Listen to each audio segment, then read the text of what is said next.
படுவீங்க. 1.5 நாள் ஆயிடுச்சு அந்த அம்மா உள்ள எங்க இருக்குன்னு தெரியல.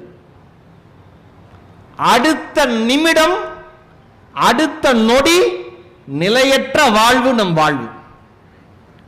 இருக்கிறதுலயே அல்பத்தனமான வாழ்க்கைக்கு சொந்தக்காரன் தான் மனுஷன்.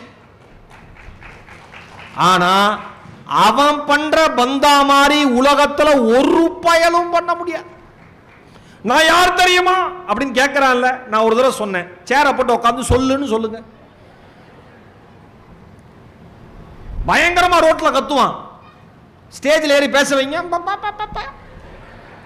ஏன் கீழே இருக்கிற வேற ஏன் மேடைக்கு வந்தா ஏன் வரல? வராது. ஒன்னே ஒண்ணு சொல்லவா, எது தெரியுமா வீரம்? 4 பேரை அடிச்சு சாய்க்கிறது இல்ல, கீழ இருந்து சத்தம் போடுறது இல்ல, இல்ல எதிரிகளை வீழ்த்துறது இல்ல. எது தெரியுமா வீரம்? நம்மை பாதுகாப்பவர்களை. யார் நம்ம பாதுகாக்கிறா? அம்மா.